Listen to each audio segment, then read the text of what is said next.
Thanks, Ian. Thanks for letting me headline your show that has like a third as many people as your open mic. Oh, I kid. I like how you're sitting up here fucking with Andrew, and Andrew's trying to tell us that he doesn't like eating Domino's pizza, but we all know he fucking eats dumpster crackers. Isn't that like one of your jokes? Fucking... you guys have heard of hopeless romantics. He's a homeless romantic. Sounds like I'm setting up a joke, but he's had more homeless pussy than the SPCA's furnace. That's how we start the show.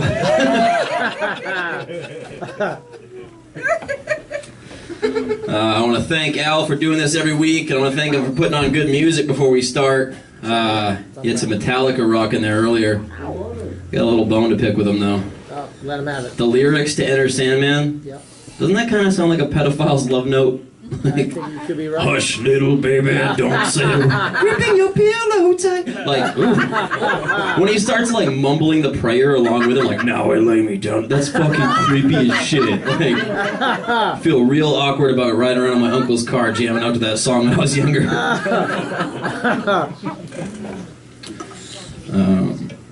A lot of comics like to make fun of a certain few musicians. You guys know what I'm talking about. Limp Bizkit's frontman, Fred Durst. Everybody makes fun of him. Everybody makes fun of Scott Stapp from Creed. Everybody makes fun of Chad Kroeger from Nickelback or whatever. But I honestly think they're three really talented dudes, and I'd like to see the three of them come together and form like a power trio. Like, I don't mean a band, I mean like a human centipede. I just really feel like it would improve two of their voices.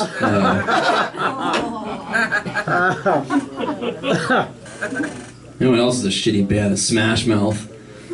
Shitty band, fucking amazing sex move. Anybody else try that one out yet?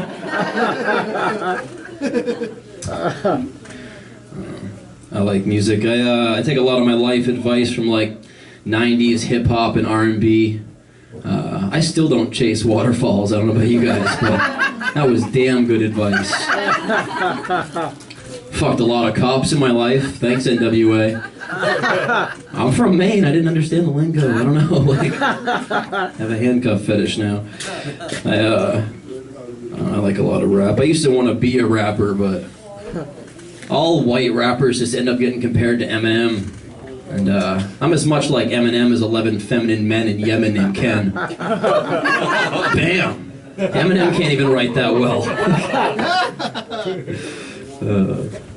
My favorite rapper I listen to right now, he's out of Seattle, and his name's Nacho Picasso, and I fell in love with him because of his name. But he's got this one song that, like, it starts out, the first line is, I got money by the buttload, I can fuck a bitch in one stroke.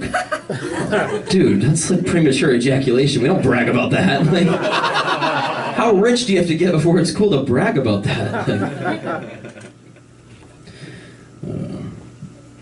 He was picking on you guys for being sober. Are you guys at least feeling high on life? Yeah. A little bit? Yeah. Just a little bit? Yeah. I was freebasing that shit earlier. That's how you gotta do it. Like, you wanna get real high on life? Just cook it up on a spoon. Too far for you, Pat? Who was giving him shit earlier? Is our guy with the Dale Earnhardt hat here again? No, he's out tonight. He's out? Yeah. Well, if you guys weren't here a few weeks back, Pat Bolduc, the guy who was just up on stage, he ripped on Dale Earnhardt a little bit, and he almost got punched in the face. So I figured I'd just, like, if I'm headlining tonight, I gotta try too, right? So I got a NASCAR racer I want to pick on. Yeah. You guys might recognize this name. You guys ever heard of the race car driver named Dick Trickle? Who the fuck names their kid that? Like, how much do you have to hate your kid to name him after what happens every time someone with a swollen prostate tries to take a piss? Like, Jesus Christ. It's almost as bad as the goddamn hippies naming their kids. Have you guys met any moonbeams or starflowers yet? I'm from Northern California, or at least I've been there for 8 years, so I've met a few moonbeams. Just in spite of all those hippies who name their kids things like that. If I ever become a deadbeat dad, I'm gonna name my kid something like Tire Fire or BP Oil Spill. That way that first day in kindergarten, why'd your parents name you BP Oil Spill? I was a great big accident. I ruined Florida for my dad.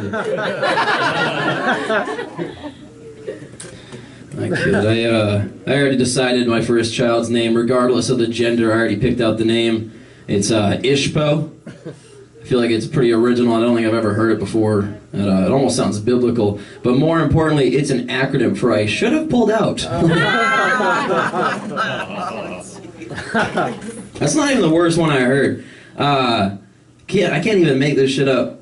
I had a customer come through. I was working at a grocery store. I had a customer come through my line, and this lady must have said her son's name 3 times before it clicked in my head what she had named her kid.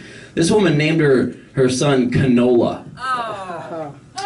Oh yeah, exactly. Anybody know that it's only called canola in the United States? You guys know what that's called in the rest of the world?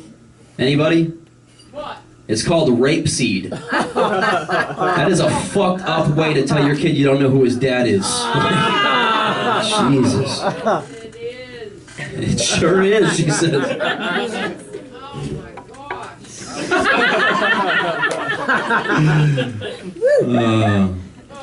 I pick on hippies a lot, but I'm allowed to. I've been immersed in them for a while. I actually pulled up to this glass and whatever head shop over in New Gloucester the other day, and they had this sign on the front of the store that said, "Hippies use back door."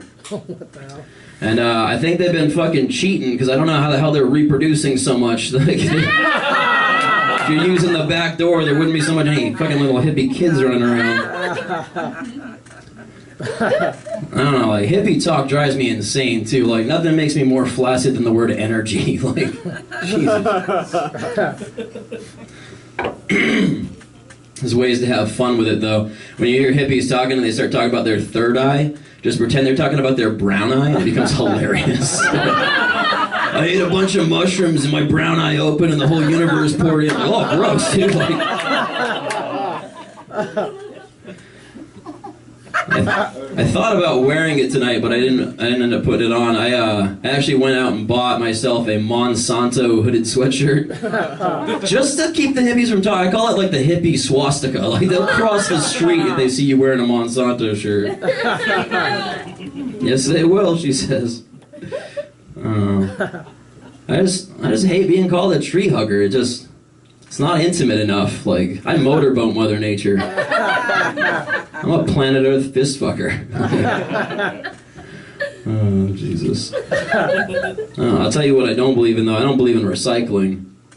I think you take all your bottles and cans straight to the ocean, throw them in the water, kill the host, like, to kill the virus, right?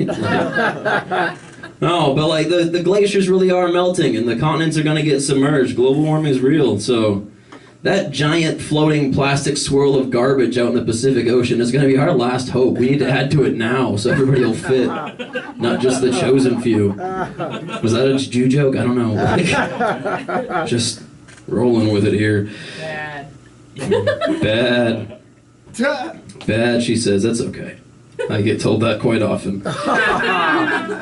On stage is not the only place I get heckled. I've been heckled in bed. I've been heckled in the bathroom. That was weird. It really, I was taking a piss and someone walked up and was like, "Are you taking a piss with both hands?" Like, I cut my nuts. What the fuck? Like, how else do you protect yourself from splash? I don't know. Pat was talking about a Whole Foods. I actually just applied to Whole Foods. For 8 years, I worked at a natural food store in Northern California that strives as hard as they can to be like Whole Foods. And it sucks ass because, like I said, Northern California means I got the fucking... You guys think you know what hippies are? You don't. That entire town is wearing yoga pants. Like, when I first started there, I was just a regular stalker, and I know I'm kind of creepy, but I do mean S-T-O-C-K-E-R.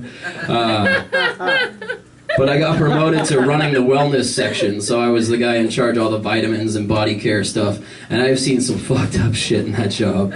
I've turned the corner before to see the flower girl chick with her dress hiked up, putting tea tree oil in her hoo-ha. What are you doing? Like, it said tester. I'm like, you put that away. There are kids here. Like,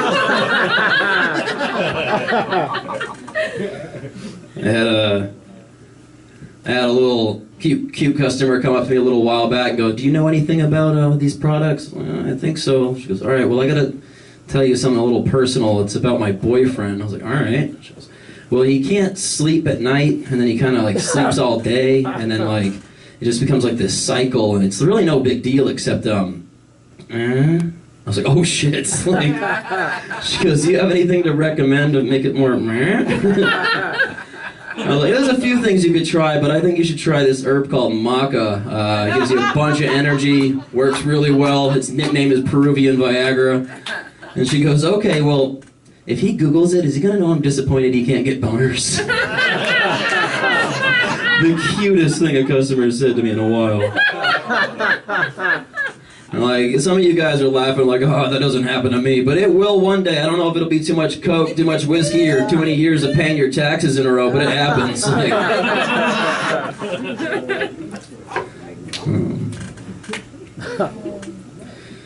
don't know. I had a customer come up to me a little while back and asked where the condoms were, and that's no big deal, but I pointed them out to him, told him, like, they're down there on the end, they're hanging up at the top there. He walks down, he starts looking perplexed within like 30 seconds. I'm like, you finding everything all right? He's like, I was looking for the bigger, yeah man, the 3-packs are hanging, the 12-packs are on the shelf below. No, I mean like extra large. I was like, yeah, we just only have the 12-pack of the extra large. I was like, oh. Like, what's wrong, man? He's like, I don't have enough money for the 3-pack, and what am I supposed to... You trying to get sympathy out of me while you're bragging about the fact you have a giant dick? Like, how does that work? Like, excuse me, tiny dick store clerk, do you have hefty trash bags? Like, fuck off, man.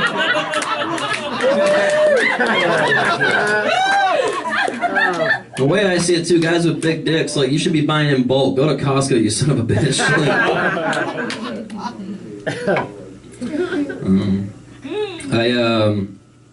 The store I was working at, they instituted a new customer service policy a little while back. They call it the 10-4 policy. And what that means is that when a customer is within 10 feet of you, you have to acknowledge them, like make eye contact or nod. Within 4 feet of you, you have to spark a conversation with them. And my generation is not used to that kind of customer service, are you guys?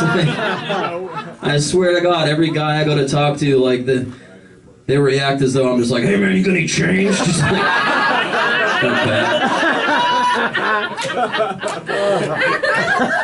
And I've never been more convinced that I'm bleeding testosterone from my eyes, but I cannot talk to a woman without her acting like I'm hitting on her. And like, I usually am, so I understand. I get it. I get it.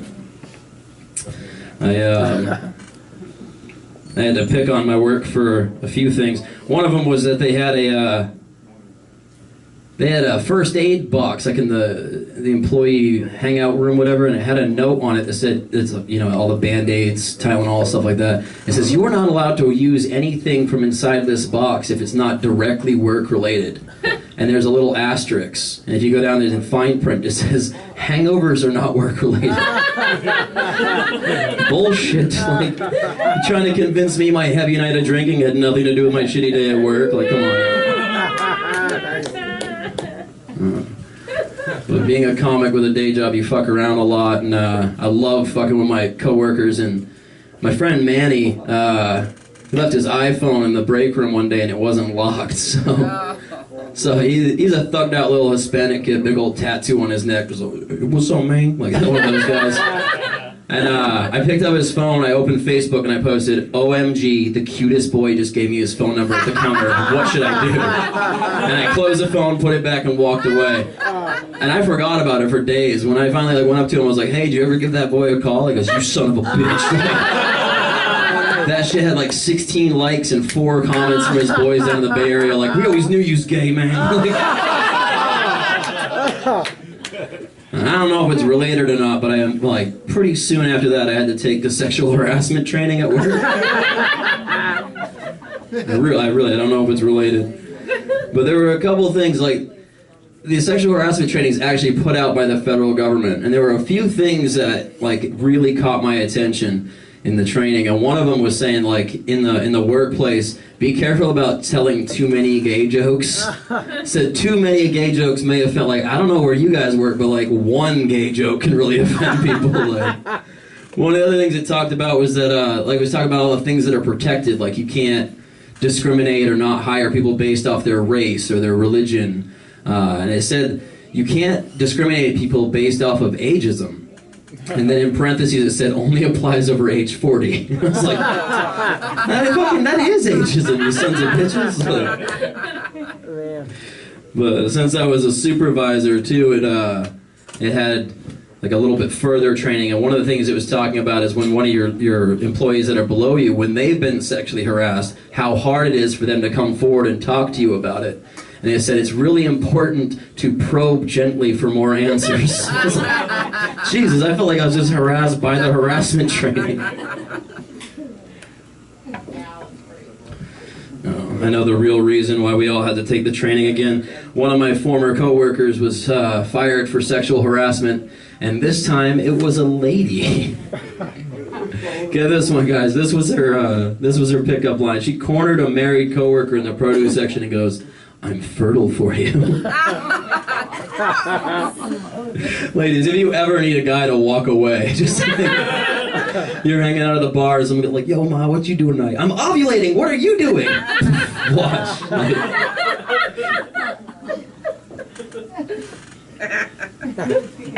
Yeah. Sexual harassment is something that women have to deal with all the time. I've only had to deal with it a couple times, mostly in San Francisco. A couple of y'all got that one. No, not really a joke.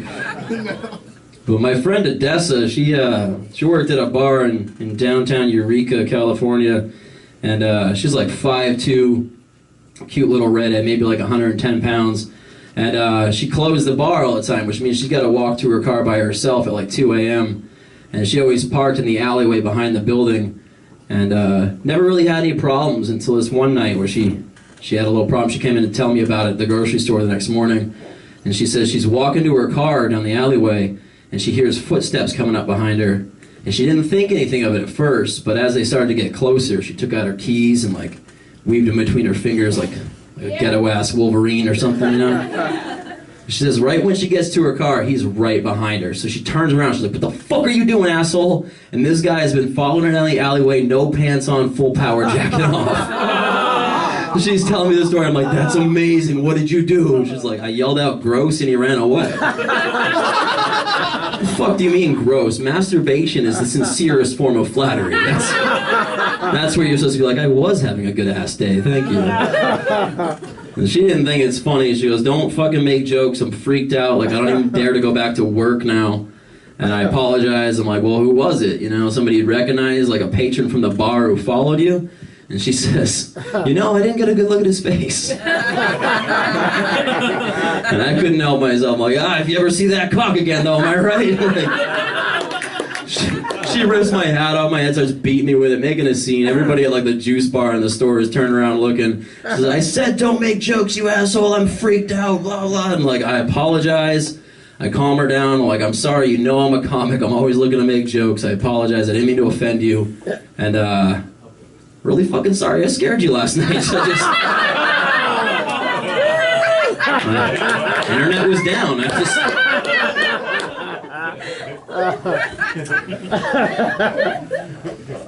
It's probably a good spot to mention I'm single now. Not too excited about it. Meeting new people. I mean, I don't even know where you buy chloroform these days. Like, these guys and their pills they threw off the market. Fucking roofies are like using a game genie. Couple of giggles, couple of nerds, alright.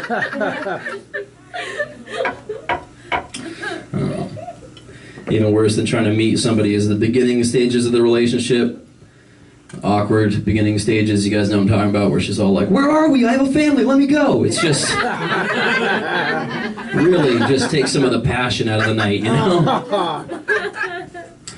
No, I'm talking about the beginning stages where she still makes you wear fucking condoms. Like, it's fucking terrible, right, guys? Like, no, they're all here with their girlfriends, like, "I'm not fucking..." I don't know, I just feel like STDs are null and void these days. I mean, Magic Johnson's still alive. Like, they got a pill for it. The only STD I'm even afraid of is feelings. Like, just don't want to catch feelings. Make a condom for that, I'll wear it every time. Or at least make like a like a morning after roofie. Like, you wake up in the morning, you enjoyed it way too much. You're like, I kind of like that chick. Pop a pill, forget all about it. Just could even use it on shitty days at work. Like that fucking boss was an asshole. Just poof, right when you clock out. No. All right, I'm not making jokes anymore. I'm just pitching ideas. If one of you is a chemist, like let's do this.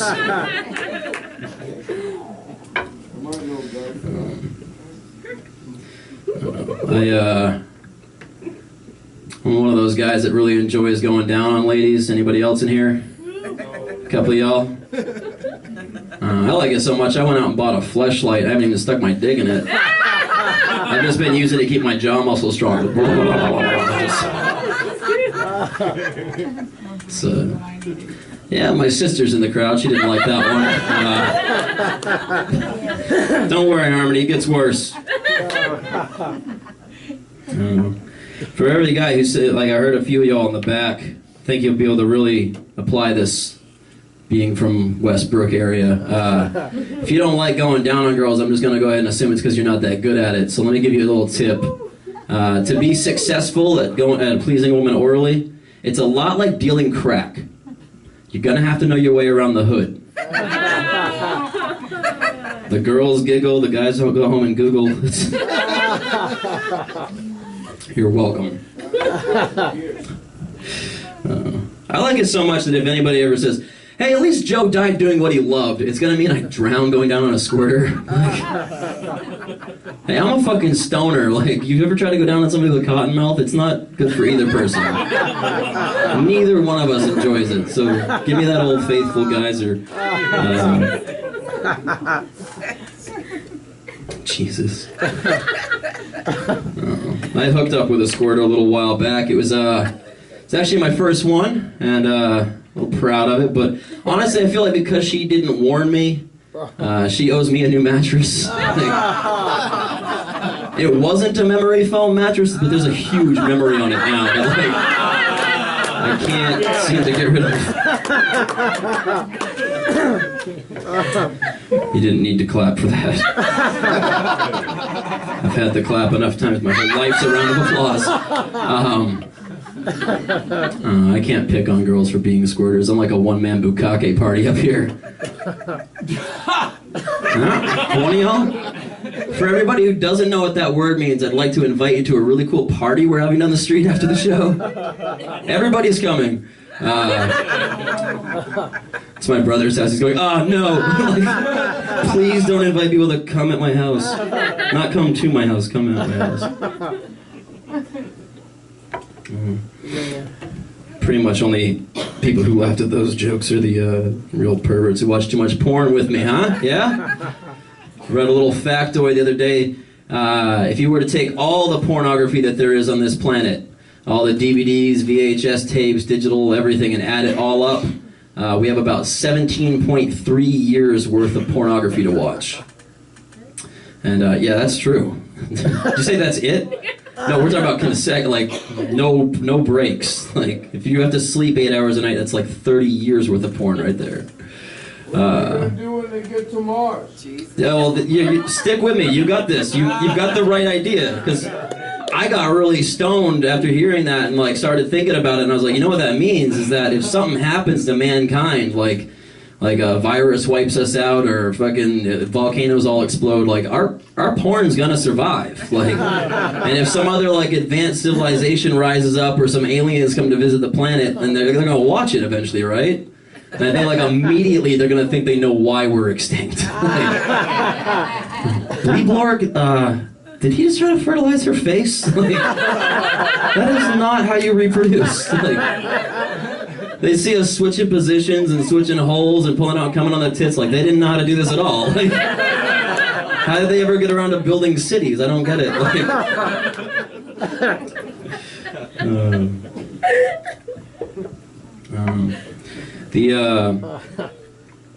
internet titles, though, internet porn titles, they get a little boring. It's always just like 19-year-old brunette takes 2 fat ones. It's like, it's not very creative. So to see like the creative titles, you have to actually go to the porn shop.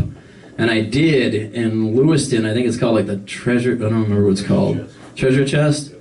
Oh, well, I walked through the door and it's like just cases and cases of bongs and pipes and stuff like that. Where like in the same viewpoint, you can see a whole wall of dildos, and like could have named the place Bongs and Dongs and been a little famous. Like missed out on a great name there. But I went there to check it out, some of the titles, and that's where I found Peter Jacksoff Presents the Throbbit. And I was like, see, like that's the, like why don't the internet porn ones have that? Like. But while I was walking around there and I was looking, I noticed that like all of the vibrators and dildos and all the little toys, they all have like these beads and bumps and ribs and ridges all over them. Honestly, I think it's safe to say, guys, girls are actually attracted to men with genital warts. Like, I don't think you need to turn the lights off anymore, guys. Like, I hear a really guilty laugh coming from that back table. Really guilty laugh. Now he's sipping his beer because he's nervous.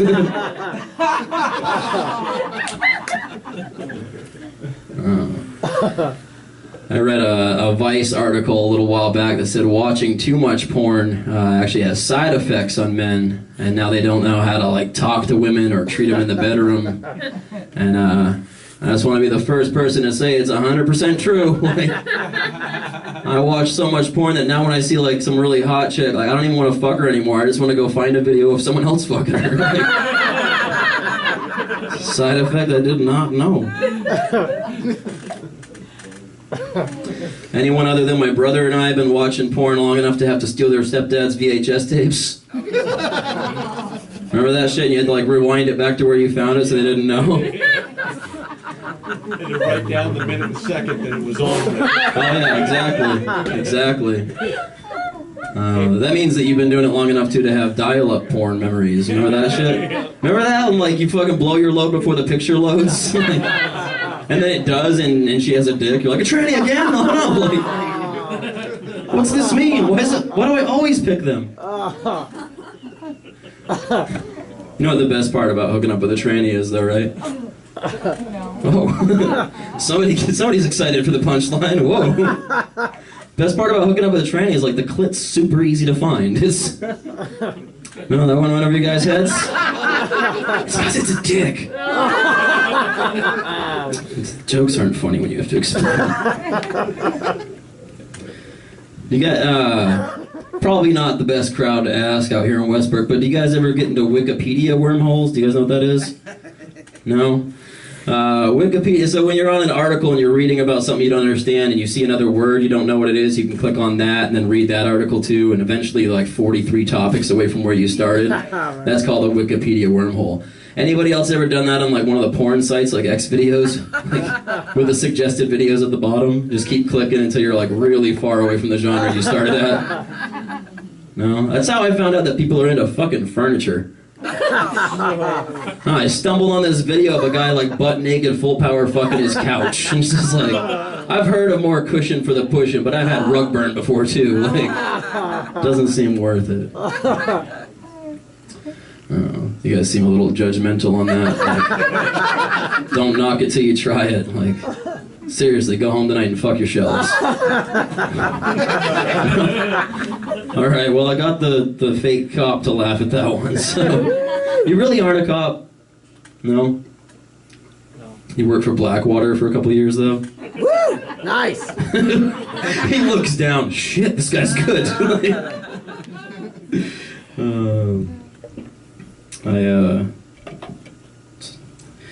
I talked a little bit about the porn shops. I'm going to do some more, because, well, you talk about what you know about, right? I don't know, every time I go to a new area or a new city, I love to check out like what they carry in their sex shops, because I feel like you can tell a lot about the single culture around there by what they carry. And Portland sells a lot of different fleshlights. I don't know what that says about you guys, but I guess winter's a little long, I understand. I never saw the heated one before, though. That was interesting. Little USB plug. I saw one, though, like, almost all of the ones I've ever been to across the country, they're always 2 stores in one. And it's almost always the same as it was up in Lewiston, where it's half, like, head shop, half sex store. They're selling, you know, bongs and whippets and all that good stuff, and then also dildos and porn. But I was in San Francisco a little while back, and I stumbled across a sex store that was half sex shop, half mixed martial arts fighting supply store. Wish I could make that up, but I'm not. There's like two different storefronts, and one of them was all like leather whips and chains and shit like that. The other one was fucking UFC shirts and tap-out shirts, and they sell like the little pads that put on the floor to wrestle on. They had a whole wall of DVDs and a big screen TV in the back playing a fight. So while my friend was looking at all the toys, I was watching the fight. And a couple minutes of watching it, I realized that there was no ref. And I was like, that's weird. And right when the guy got the other guy down, the ref would blow the whistle. He started blowing the other guy. I was like, oh, Jesus Christ. Like, I forgot I was in San Francisco. This is a fetish. Like, this is what they wish they'd see when they pay-per-viewed. Like, so I was still watching the video because when in Rome, I mean, I'm not going to judge their culture. But I was watching it, I want to know how it ended, right? I want to know who won. And when they were finished, unlike you or I, unlike you or I, where you get like your partner a glass of water or maybe cuddle them a little bit, this guy full power donkey punched his partner in the back of the head. The guy went out flat, like knockout, TKO. Like, and I was like, oh my God, people do that? Like, I thought Urban Dictionary was just a list of jokes. I didn't know fucking twisted people. Like, I didn't want to be outdone, so I had to make up my own sex moves. And I got two for you. The first one, pretty much PG. Like, not PG. I guess you'd probably not want to tell this one to kids. But guys, the next time that you're like mid-coitus, just a few minutes into it, whatever, just halfway through a thrust, stop completely and hold yourself as still as possible. Don't move a muscle, don't blink, stop breathing. Hold it as long as you can until she says, what the fuck are you doing? Say, I'm buffering. It's the way I'm used to seeing sex happen, I don't know.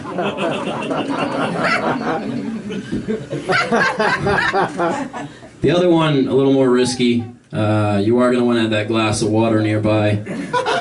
The other one is called the cannonball. And this is where you stuff one of your testicles inside of her, and then she tries to force it out by lighting a fart. The cannonball. A few of y'all laughing, a bunch of y'all taking notes. Don't try that out. Just start a bushfire. Jesus Christ. How am I doing on time up here? Just keep going? Alright. Been doing stand-up comedy for about 5 years now. I've been doing poetry for about 10. And recently, just like probably about a month ago, I finished writing my first children's book. I wrote a children's book about necrophilia. It's called Humper-Stillskin. The one copy I have is going to be in the men's room after. Just take care of it, please. Only a few of y'all laughing at that one. Al, you're really laughing at that one. You into necro, bro? I laugh at everything. I can't help myself. So you're into necro? I feel you. Yeah. And do you think it's still necrophilia if you stick your dick in someone's urn? Oh, I don't know. That's a gray area. You know, if you shove it in their ash? Alright. Little redeeming there.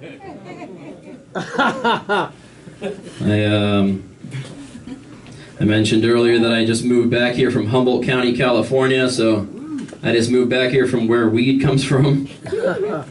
It's part of the reason I moved out there. I mean, Humboldt makes better green than blue and yellow combined. Like, well, only met a few of y'all's palate with that one.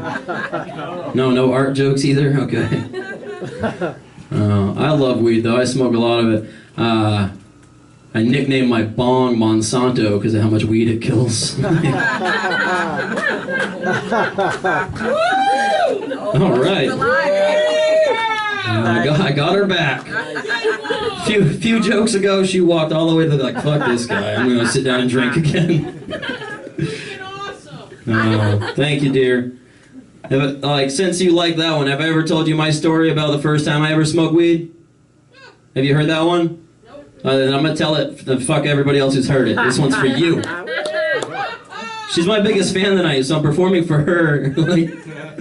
The first time I ever smoked weed, I was going to high school out at Levitt in Turner, and there was one hippie chick in the entire school. I didn't know how to get her attention, but I had seen this documentary called Dazed and Confused, and they just said, buy a bag of weed and ask her if she wants to smoke, and it fucking worked. Like, me and her and another couple all hanging out smoking a joint at her house. 3 hits in, I cannot fucking talk anymore. Like, I can't swallow, my tongue feels swollen. And like, I'm not even talking anymore. And I've never had the munchies before, but I had heard of them. I didn't know you have like a fucking bottomless stomach. And there is a fucking bowl of M&Ms bigger than this stool sitting on that table. And while everybody else is talking, I'm just eating handful after handful. I think after like 15 of them, I didn't feel good. And I don't think I said anything. I just stood up and walked out of the house. And I walked like a mile back to my place, sweating bullets, ripping clothes off as I walk up the driveway. Like, so glad no one's home, because my stomach hurts. I'm pretty sure I gotta take a shit. I go inside. I sit down on the toilet. Immediately, I'm so glad that we have a clawfoot tub beside the toilet, because I start throwing up. But I'm throwing up pure chocolate. Only I'm so high, I forgot I ate chocolate. I think I'm shitting out of my mouth. Holy fuck, Darren never mentioned this. Like, I was scared off of weed for like 2 days.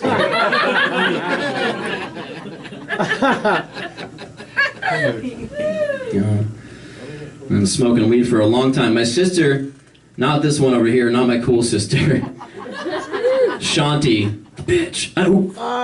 Hey guys, it's cool, she knows, don't worry. Don't worry. She thinks I have a drug problem, and she's probably right if you consider not having any right now a problem. Like, huge problem when you love them, you know? Like, but I mean, I am a little racist when it comes to my drugs. White powder. Oh, I almost murdered her in the back. Oh shit.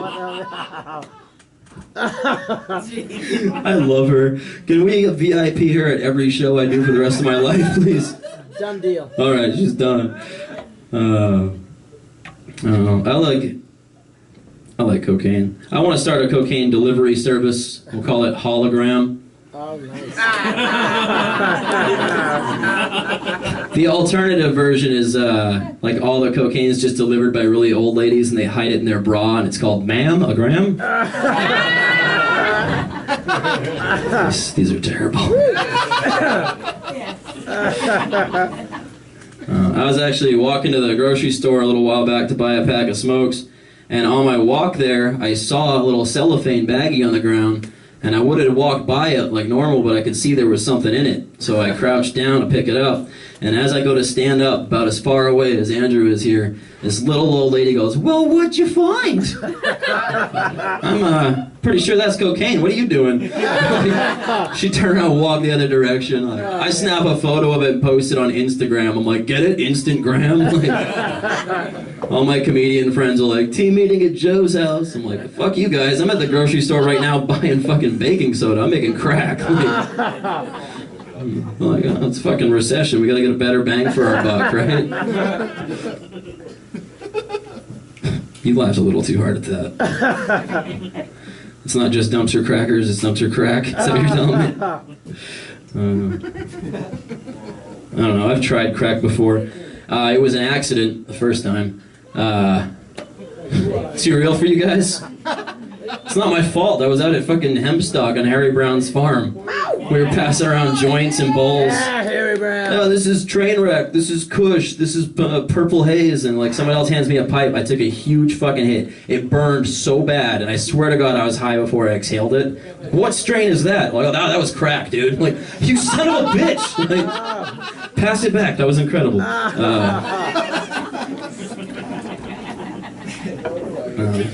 There's a few drugs I've never tried. I've never tried heroin. Never tried meth. Recently put meth on my bucket list, though. I'm trying that shit before I die. Don't figure it'll be anytime soon. I figure I'll wait until I'm like 80 and already toothless. And that way when I get real high on it, instead of being all sped up, I'm just kind of normal paced. And people are like, look at Joe, 80 years old, working in the garden all day. What's secret.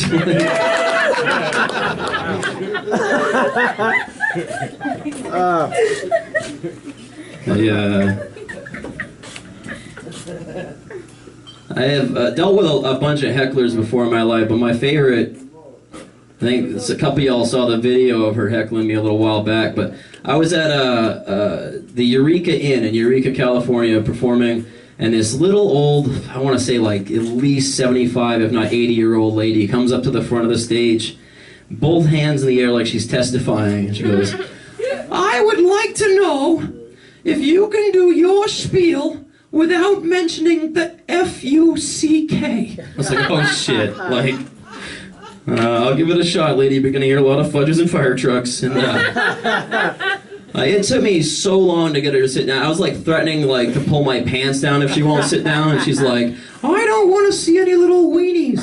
Fuck, this woman's psychic. Like, Jesus. I think the meanest thing I said like was, "Hey bartender, can we get a bottle of Ensure to her table so she'll take a seat?" Like, it took so much. It took 4.5 minutes, and finally she takes a seat. And I went on with the show, whatever, but a bunch of people came up to me after, like, you know what the best part of that entire show was? When you brought out the old lady. I was like, I didn't bring her out, you sons of bitches. And one person goes, you know, she reads from the Bible at the church just up the street from here every Sunday. Oh, no. So sure enough, 3 days later, there I was at her church on Sunday morning, and she's going to read from the Bible, and I stood up and I was like, I would like to know. Can you do your spiel without mentioning anything that doesn't exist? And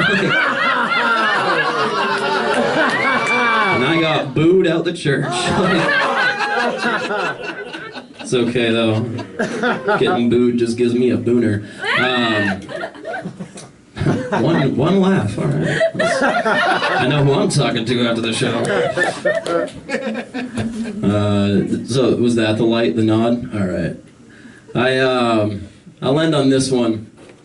Got a DUI, or is it an OUI, or is that as you guys call it here, and had to start walking to the bar and walking home drunk instead of driving home drunk. I gambled a little bit too much, but a few weeks back I was walking home and had to take a piss real bad, and I went behind this bank with some nice big bushes and no lights, and I'm taking a piss, and all of a sudden this fucking Maglite flashlight clicks on right in my face, and it was a female cop, and she goes, "What you are doing is illegal.